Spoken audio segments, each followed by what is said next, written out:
Okay. So because of this COVID, as everybody knows, it's making life difficult for everyone.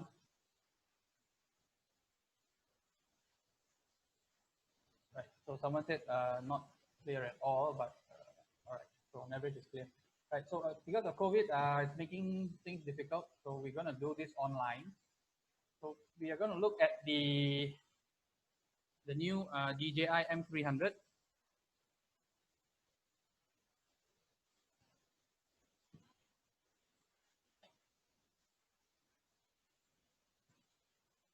The new DJI M300.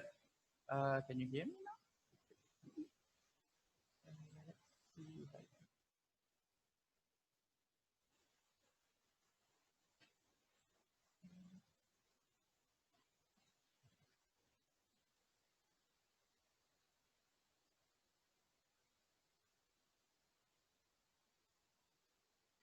All right. So our topic is about the DJI M300. First, we're going to talk about what is the Matrice series. So it's a bit different from the other product lines. There are also the Inspire, the Mavic, and stuff like that. But the Matrice series is very different. So we're going to look about that. The M300 is what some would call a game changer drone. So we're going to see what is so special about it, as well as whether it's suitable for you. We're going to just look through briefly. Now, the ordering, how to order this drone is a little bit different from previous drones. It's not a ready-to-fly kit. So I'll explain actually why it's a bit different to order. Of course, there'll be some videos for demonstration. And then I'll have questions from you guys at any time. Right, so what is the Matrice series? It's a product for industrial, designed for industrial and professional use. So we're looking at features like high power zoom cameras used for inspection, surveillance, as well as R&D. So it's one of the few drones that you can have the onboard SDK, meaning you can put a computer on it. You can then link the computer with your cameras and then instruct the drone what to do. So we do say it's a multi-purpose platform for anything airborne. So let's say you're doing remote sensing, you want to carry multi-spectrals, you want to carry spectrum analyzers, you want to carry LiDAR, thermal cameras. So this is the platform to use. So what is the Matrice series? It's been used very long. It started with the M100, which is an R&D platform. Some may have it. So you had access to everything, including the guidance systems, the onboard computers. And over time, you had drones like the M600. The M200 is still available. It's still quite a workhorse. We also have other things like the Phantom 4 RTK. These are the industrial products, as well as other software like DJI Terra and Flight Hub. So these are softwares and tools to help make your workflow better. So now with the M300, it's a little bit different. So we look at the specifications. So first of all, you have a much longer flight time. So we're looking at 55 minutes with no payload and about 43 minutes with the H20T, which is the new all-in-one zoom, thermal, and wide-angle camera with the laser rangefinder. It also has, in FCC mode, a 15-kilometer range. It charges very quickly. Within 30 minutes, you get about 90% of charge.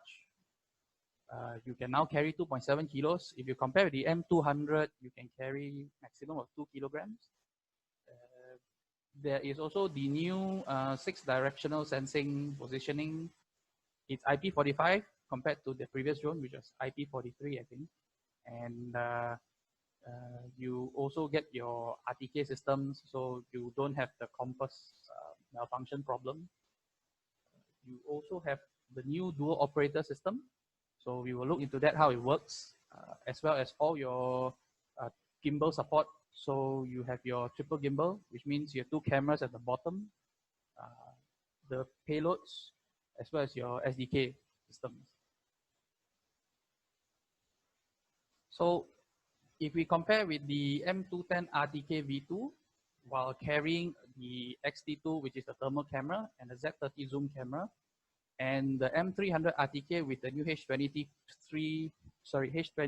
camera, you get a 55-minute flight time. So it's a lot more working time. Plus, not only does it fly longer, you can turn the drone around much quickly. So with the new 1000 watt fast charging battery station, this is the only charger available for the drone. You can charge a battery from 20% to 90% in 30 minutes and until full in around 40 minutes. So you can actually turn the drones around very quickly. Of course, with now the new 15-kilometer transmission range and the triple channel video, you can actually have a more flexible way of working. So if you use the M210 RTK B2, you can either have a dual remote or a single remote and the DRTK. This one, you can have dual remote and the RTK at the same time. And this triple channel means the remotes can now be a lot more flexible. You can switch who is the master, who is the slave.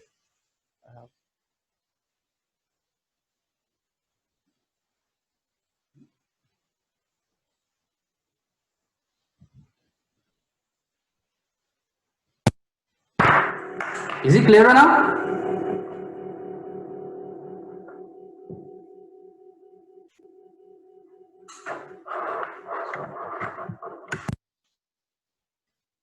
Hello? Okay.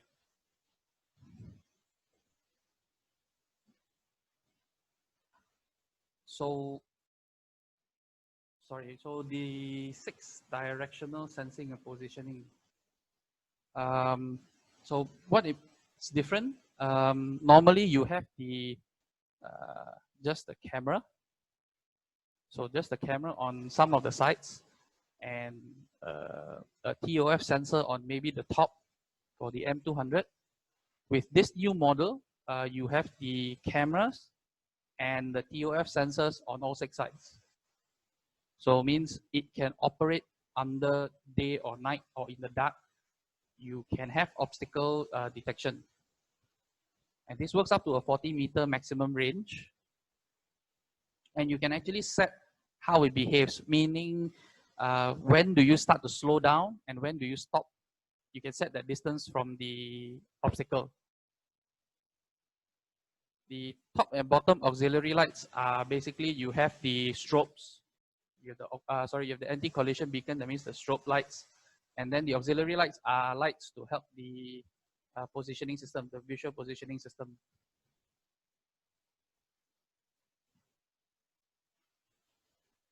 What is also new is now the drone is IP45. So it can withstand quite a bit of water. I don't recommend trying this on your own drone, but yeah, this will show that it's now a lot more tough. The camera is almost just as close. It's IP44. It's already mounted in the video. And all the drone is redesigned in such a way that it can withstand it with all the electronics in the body.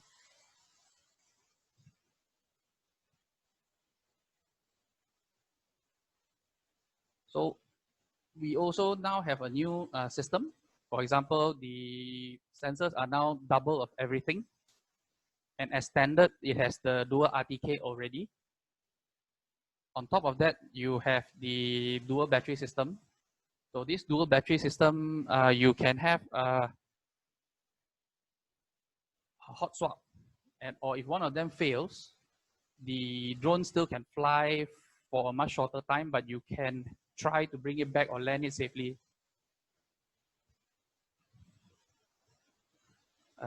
Also new to the Matrice series is the 3-propeller emergency landing.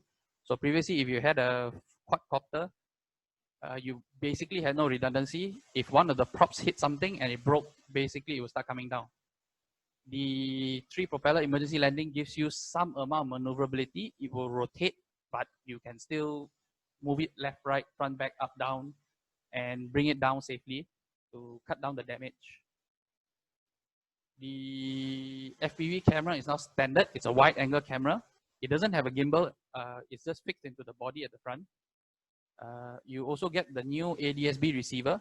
So 20 km radius. Yeah, we've seen actually slightly more than that, 20 something kilometers range. You can actually see the commercial flights. So now you have the new primary flight display.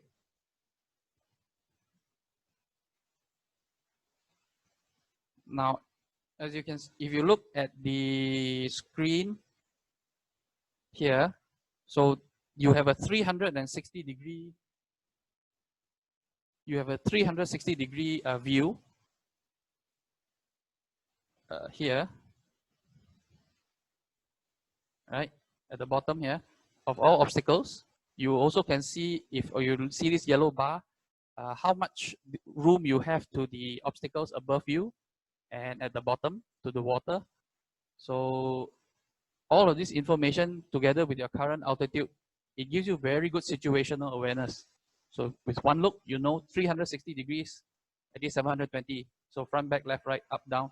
You know what's going on with your drone at any time when you're flying. So you don't need to look at the bottom for all the numbers like you used to. You don't need to take so long to process it. So it helps a lot when you're flying, especially in tight spaces. So the drone definitely is not for everybody. I definitely don't recommend this for a hobby.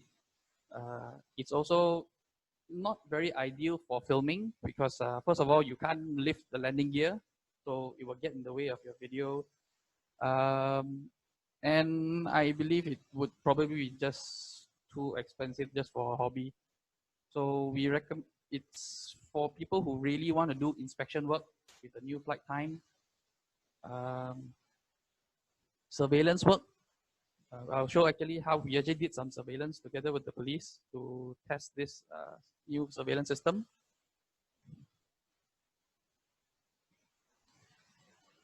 And anybody looking to develop payloads, so it has a large carrying capacity and you can carry more payload for a longer time to do your testing.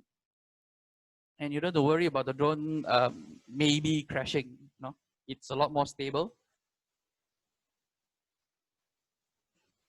So I mentioned about the purchasing. Previously, if you were to buy, let's say, an M200, so the M200 will come ready to fly, meaning you would have everything you need to run the drone. The aircraft body, the remote, the battery, at least one set of batteries and things like that. So now it's a little bit different. You get the aircraft, the one remote, the charger for the remote, one battery for the remote, the carrying case, and some spare parts like you see in the screen here. So you get your cables, your some covers, some screws, some tools, a lanyard. That's a nice thing to have. But you can't fly with this set. So the charger is separate, the battery station is separate, the batteries are separate. You have to buy in, and the batteries you have to buy in sets of 2. The DRTK2 is also now an optional item. Previously one of the, let's say if you bought the M210 RTK, you would get the base station as standard.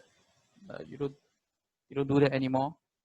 So the DRTK2 is optional because only if you need the RTK positioning, you need a base station to give reference to the positioning of the drone. Yeah, that will come in handy. The FMCW radar is a new accessory. So if you fit that onto the drone, you get a full 720 degree awareness of any obstacles that may be difficult to detect when using the time of flight laser. For example, if you have a surface that is very absorbent to light, yeah, so the radar can pick that up. For payload compatibility, the dual gimbal mount, as you see in the screen here, and the gimbal mount at the top is also an optional item.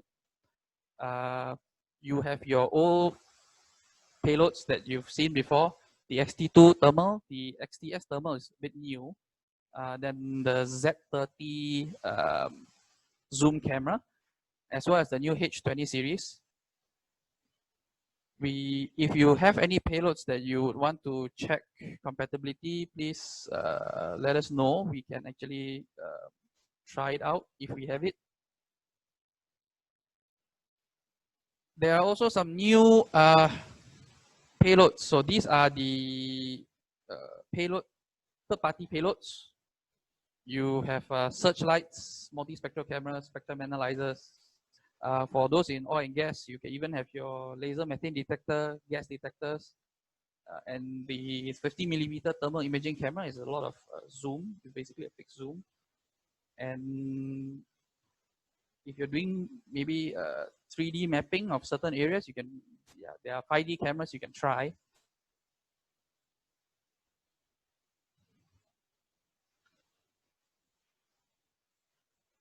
The gas detector is another one that you can fit onto the drone to check your environmental quality, the air quality in your surrounding.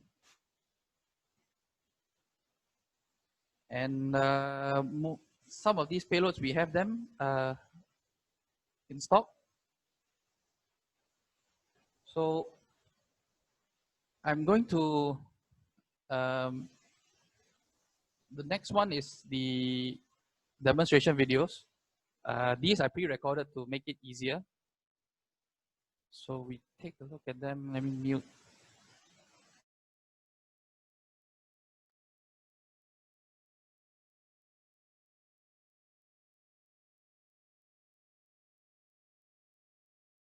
So let's take a look at the M300 inside its carry case and see what's inside as standard.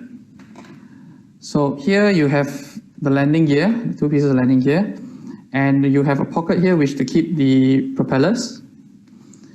Standard, you get 1 remote, a lanyard, some chargers and some cables, but no batteries. You just have the drone inside here, and the drone is now inverted. So to install the landing gear for the drone, you first take out the landing gear. If you look here, there is actually a red mark, and there is a corresponding red mark on the arm base here. So what you want to do is install it where the red lines meet.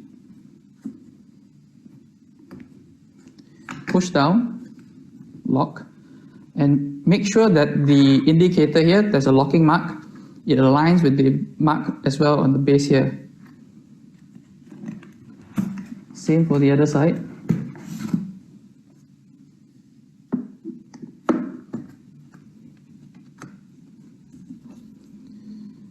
And then it's just a matter of lifting up the drone, and you're ready to go very soon. The same is with storing the drone. Once everything is fitted, including the propeller clamps, you can just put it back in and then start to remove the landing gear.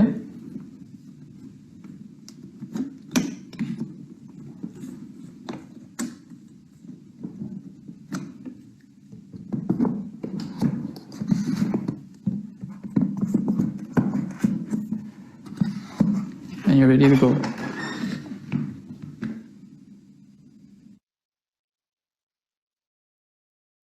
So let's take a look at the M300. Now let's look around the drone. Since the drone is already inverted, I suppose we look at the bottom first. So you have the single gimbal mount. This is standard. The dual gimbal mount is an optional item. Here you have the future payload, which would be the M300 LTE USB kit. You have your 2 cameras for the vision positioning system, your strobe LED light, the 2 assist lights for the VPS, and the laser for the obstacle detection. Now if we turn it the other way around,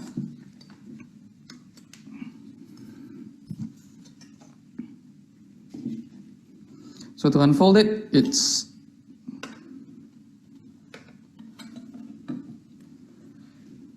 this way, and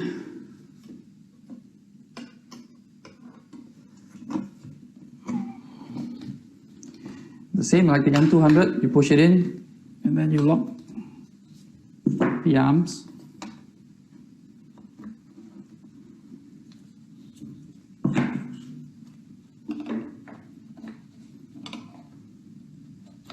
So the most obvious thing is that the body is now on top. The propellers and the motors are now hanging from the bottom. At the end here, you have the antennas for the remote. At the back here, you have the GPS RTK antennas. So for the RTK positioning and heading guidance, you have one here and one here as well. At the top, you have the same LED strobe light. The power switch is here. You have the two cameras for the vision positioning system here as well as these two LED lights to assist, as well as the laser for obstacle detection. On the top here, you also have two covers, which is for the SDK.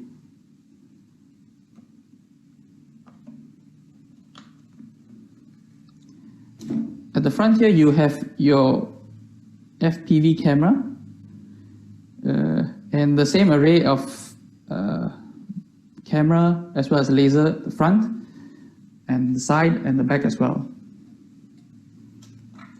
If you look at the back, so this is the new battery installation system, and how this works is basically the batteries are no longer spring loaded. You just slide them in.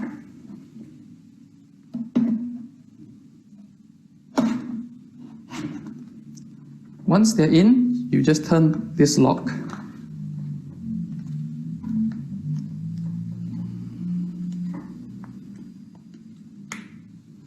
And they stay inside. If you want to release, there is a catch here, which you just push in. And then you rotate to remove. Hot swapping is just pulling one out and replacing it with another battery, one at a time.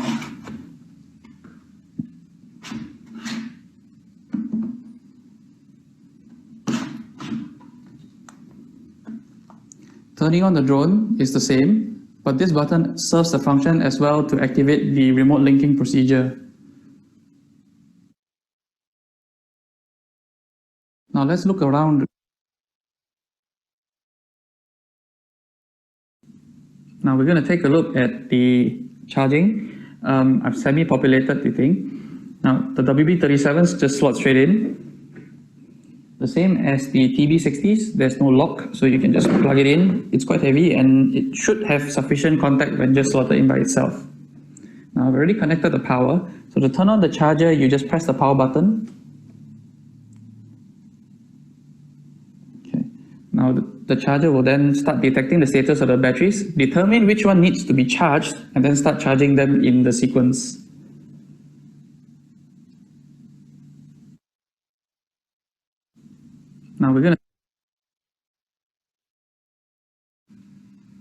Now let's take a look at the function of this USB-C port. What I've done is connected a Type-C cable here, and the other end goes to the top of the remote here. Okay. Now when you go to the DJI Pilot, what you have here is the HMS, or Health Monitoring System. Now on the lower left side here, you have the item here called battery station.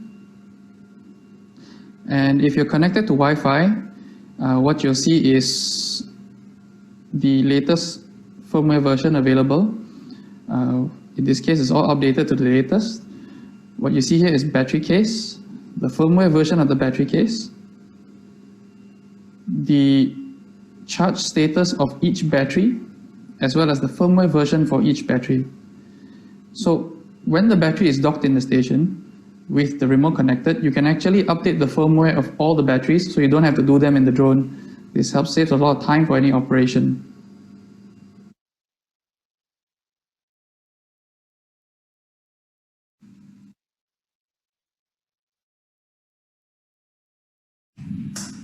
Alright, let's take a look around the new smart remote.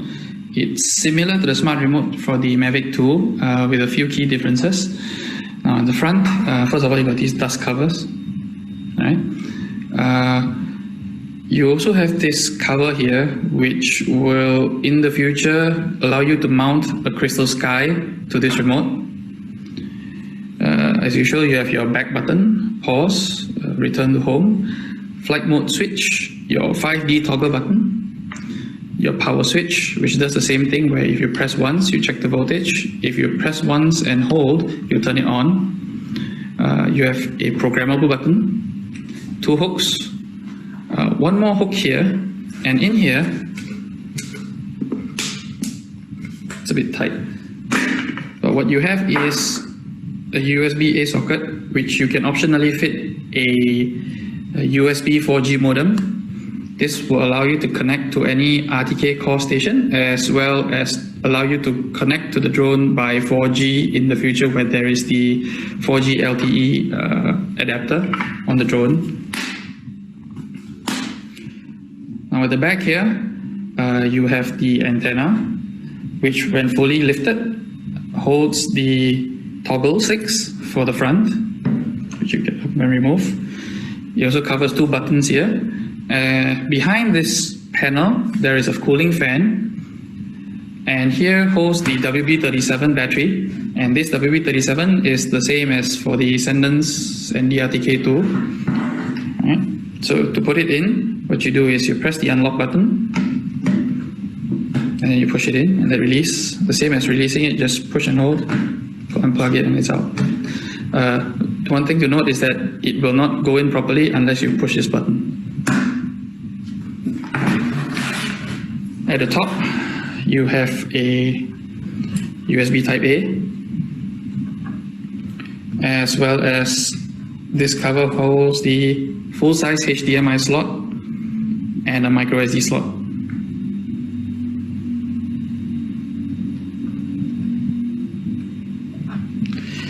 Here you have the usual record button and take a photo button. This toggle here tilts the camera left and right. This one tilts the camera up or down. So to install this, just simply screw this in.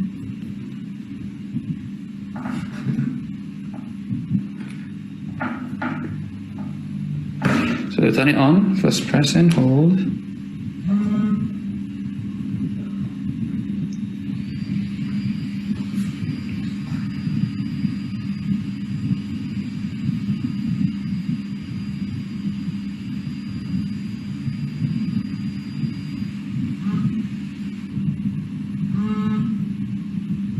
Alright, so we're in.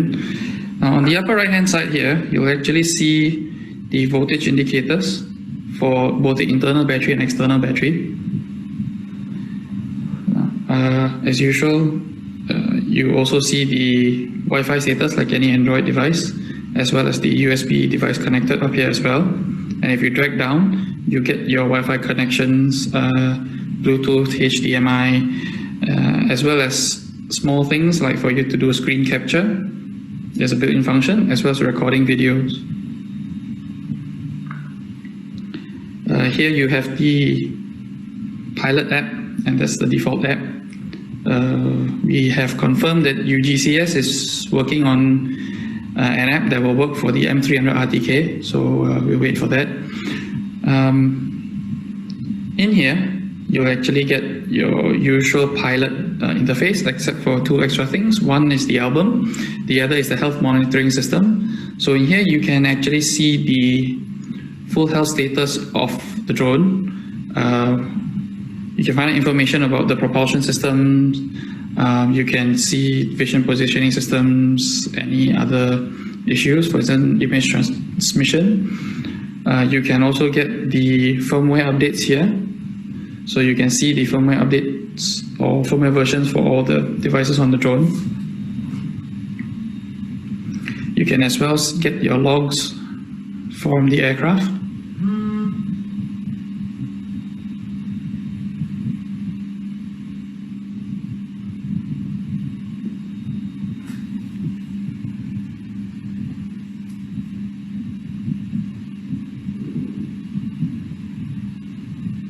So you can actually see all the previous log data for all your flights. Right? You can check the status for your gimbals as well as any previous record of any errors that were logged by the system. So if you had some problem, you can actually check, especially if there were repetitive problems, right? If you go into here, the manual flight, you have your usual view, but a new look from the FPV system. So this is the new obstacle radar.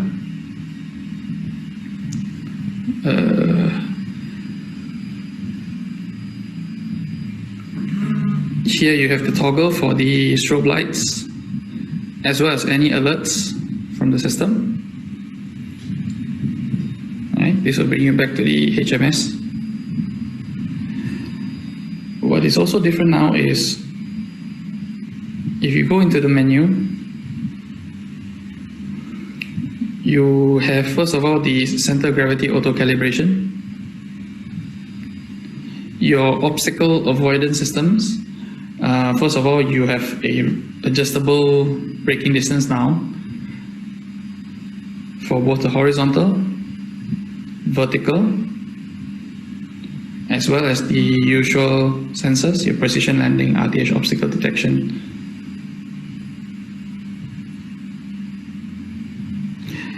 What is new is, for this system, is also the remotes, the dual remote system.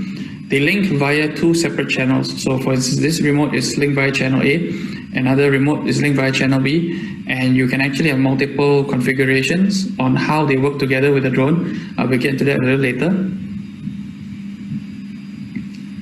The system is, as usual, dual band, as well as it has the usual OcuSync. So the aircraft has zone LTE, which we're waiting for the adapter to arrive.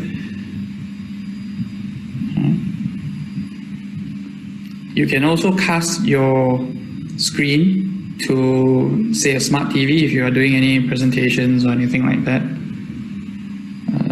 The batteries are now 12S, so the voltage is very high.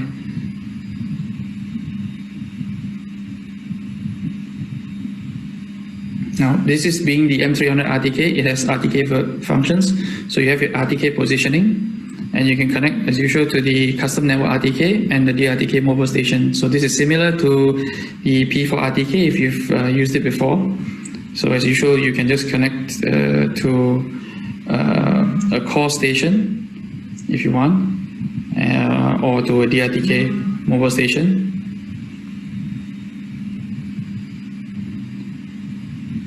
And that's most of the similar systems.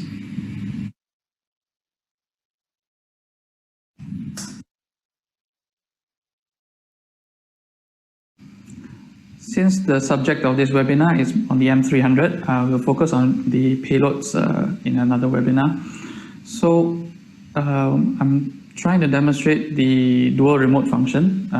This one is a little more flexible. So how it works is, your two remotes can be linked to the drone via separate channels. So in the case of this remote, which I call the master RC, it's linked on channel A. And this is the slave RC, it's linked on channel B. What this gives us is quite a lot of flexibility on how the drones have control over both the payload. So let's say for the master remote, if you want to give it both control over the drone and the payload, you can actually just have it this way and lock it in. So at the moment, this remote controls both the payload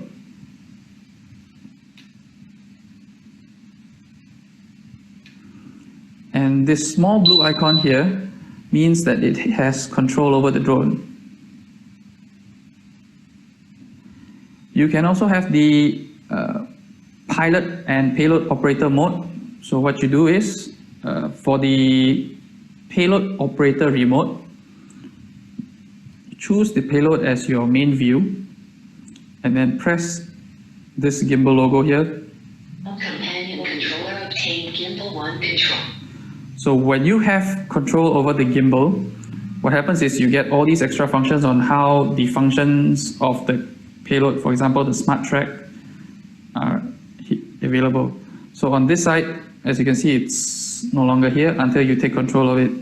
Obtained gimbal controller obtained gimbal 1 control.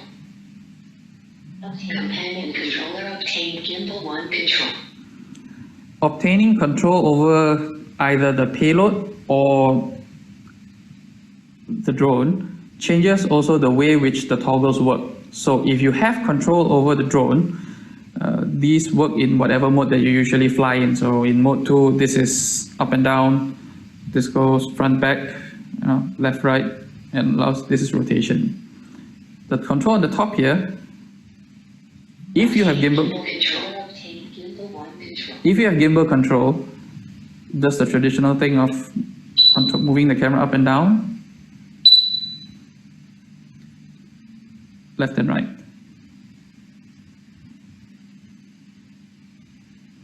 When you lose control over the gimbal, companion controller obtained gimbal 1 control.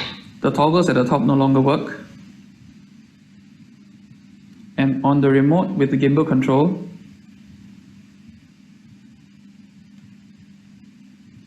the toggles control the camera. If we get control of the drone as well, back to here. Companion controller obtains aircraft flight control. So now when the slave remote has control of both, the function of these toggle sticks is for the drone control, and the toggle at the top here controls the camera.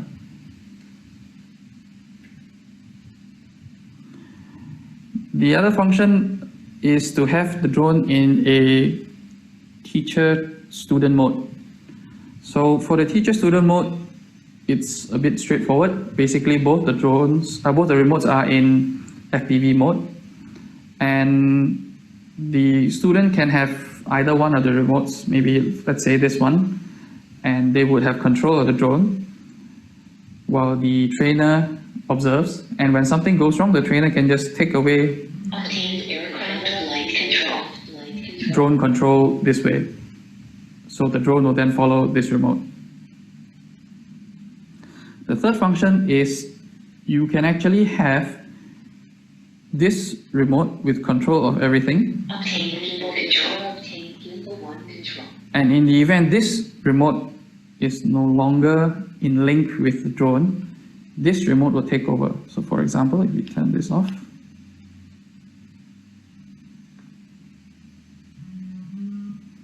and you can obtain aircraft control.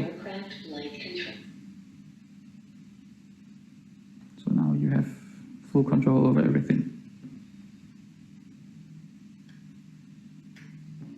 The drone is on the ground, so we cannot demonstrate the flight mode.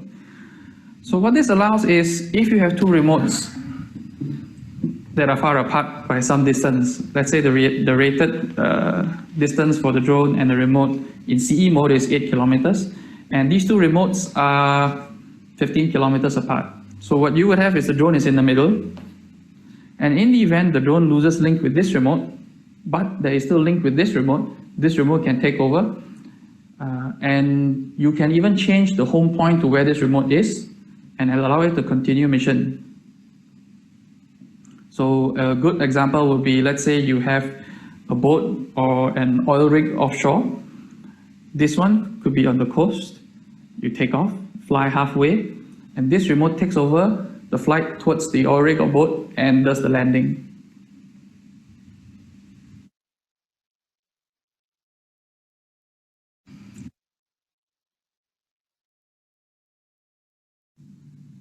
So let's take a look at the two new payloads of the H20 series. These are not backwards compatible, so they will not fit on the M200. So we take a look at the H20 first.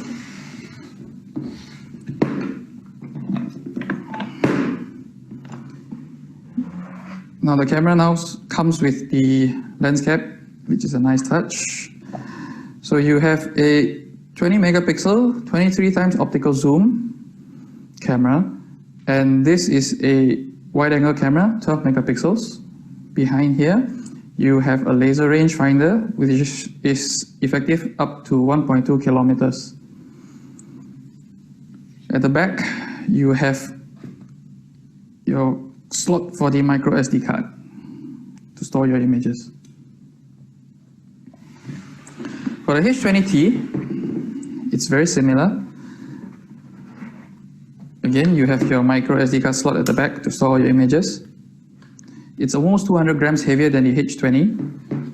So the difference comes here. You have the same thing, your laser rangefinder, your wide angle camera, and your 23 times optical zoom camera.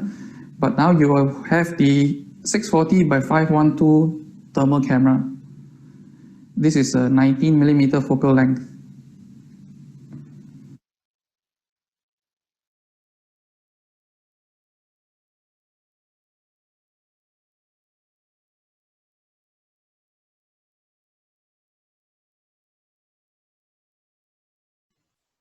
So one more thing is I'm going to start, this video is to show actually the function of the target acquisition. So the new smart track is not like the previous ones on the other drones, where once the camera locks on a target, the whole drone will follow. This one is just the camera following the target. So what you will do is to acquire the target, which you will see in the video when I drag the box, and then it will lock onto the target and follow the target. It also has smart recognition. So if the target were to be lost, in the case like behind trees, it would then reacquire and relock onto the target once it can see the target, enough of it. Now you can also see the zoom. The zoom level goes up and down to maintain a constant size of the target in this viewing screen. If you were to zoom in a bit more, it will actually maintain the target. So the other thing is the laser rangefinder. You can see that there is basically whatever is in the middle of the screen where the crosshair is. It gives the chord. If you look at the bottom, you will see the D is the distance from the drone to the target where the crosshair is. TA is the target altitude, so you would have, it's below the drone by 124 meters. And the coordinate at that point, so you will get the long and lat at that point. So for surveillance, this is very good. So you can lock onto a target, and you can immediately know where the target is and report this to your ground teams. I say this will help a lot with surveillance work. If you have, let's say, asset inspection, it can help depending on your field of view. So you actually get the coordinate of something you're zooming in. Yeah, that would maybe help your team pinpoint the location of the asset very quickly.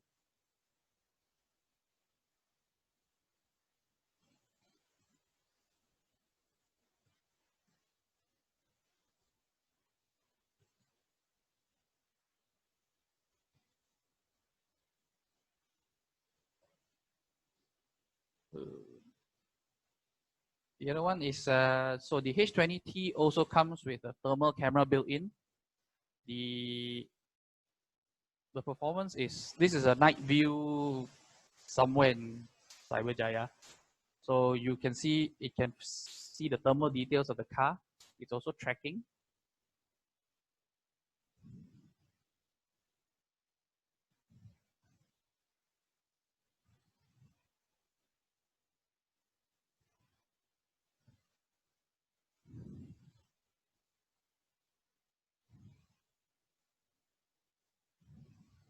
And you can still pilot the drone to lock onto the target.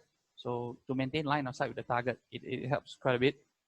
This is just to show you what kind of detail you get with the thermal camera. This is the view from the RGB camera, so it's pitch black. You see nothing. We do a side-by-side comparison. So this is the blinking light is from the strobe from the drone. so we can see where it is at night. And you can see the, yeah, you can actually see all the details of the substation very clearly.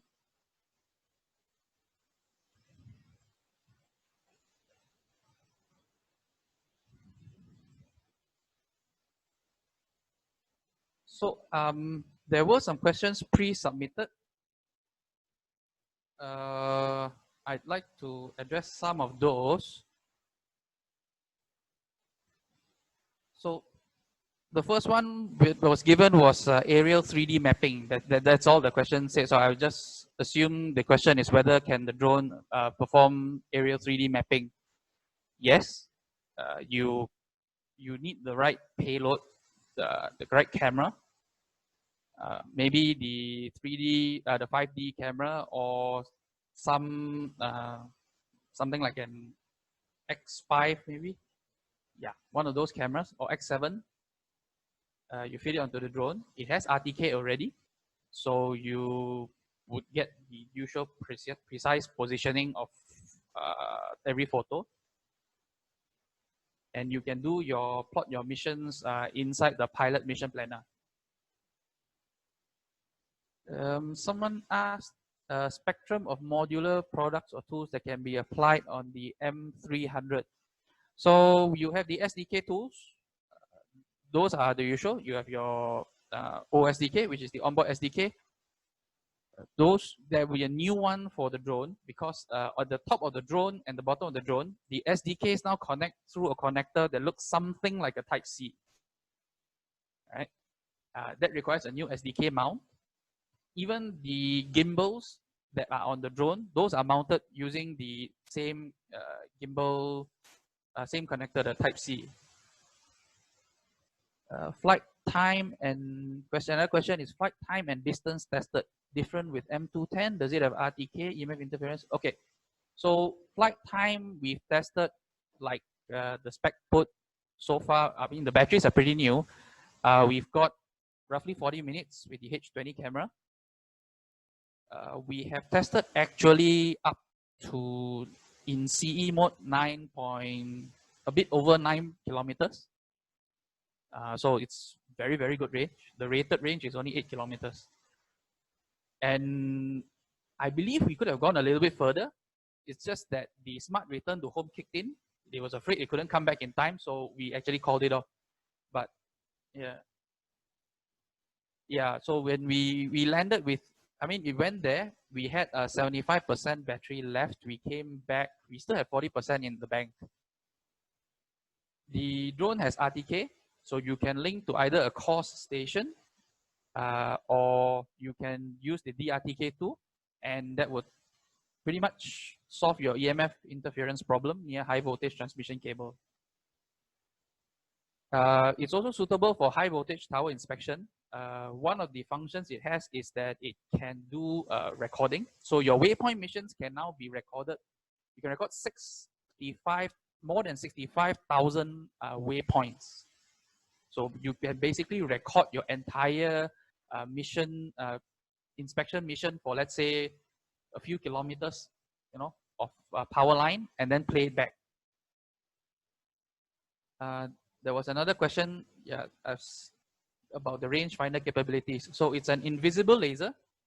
It is rated up to 1.2 kilometers for, I think, something with 90% reflectivity. Another question was, is the metadata readily available to extract from the DAT file logs? That one, yeah, you'll still need your, you can get the DAT file, but to extract the metadata, you'll still need a tool to do it. Not onboard SDK, but you'll need a tool on the ground to do it in a PC. So someone also asked about how does the rangefinder behave under very reflective scenarios? Example is a wind turbine blade. Okay, so laser on surface is a bit tricky. Even if it's reflective, it has the problem where if the beam is reflected away or there's vibration, you get actually varying readings. It would probably be subject to similar problems with what a LiDAR would have, since essentially it's the same thing. Another question would be onboard SDK. The framework for development, is it the same as the M300 series, or is there any significant enhancements? The software framework is exactly the same. It's just that the M300, it means it supports the onboard SDK, the payload SDK, the mobile SDK, uses the same SDK library version 4 and above. The only difference is that for the payload SDK, it's a different one. So you don't mount it into the coupling. Sorry, for the onboard SDK, it's different. In the M300, you would fit it into the back through the UART port in the pins. Whereas for the M300, you'll need the new onboard SDK kit where you would have something like a Type-C connector to plug into the drone. The payload SDK still is the same, and mobile SDK is the same. You still run through Pilot. Are there any other questions?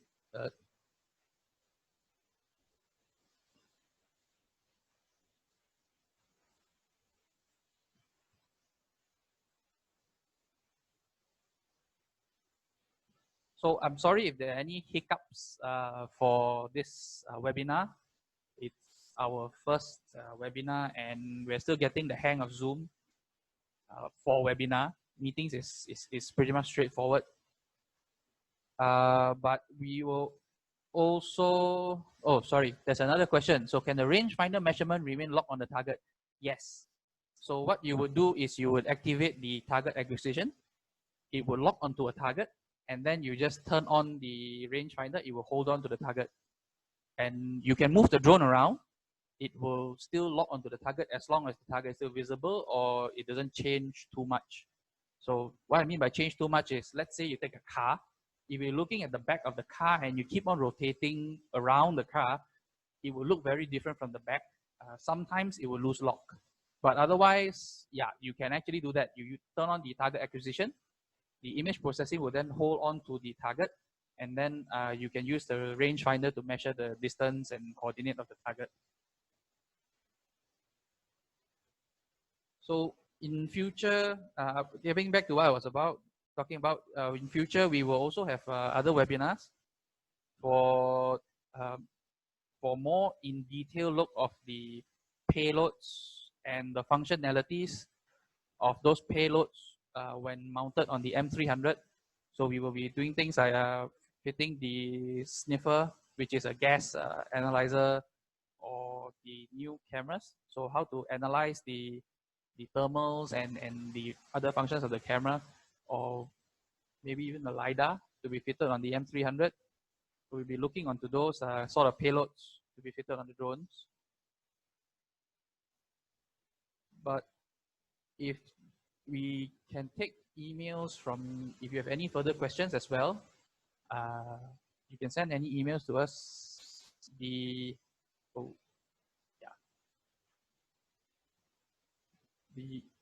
can search for us at ProDrones Asia. You can just search for it in Google, we'll be there. And just send us an email if you want to know more about the M300.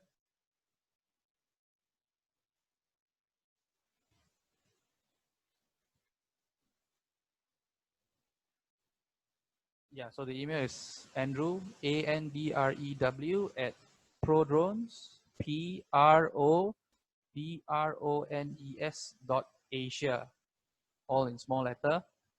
We will get back to you as soon as we can. So thank you very much for your time. Hope to see you some other time.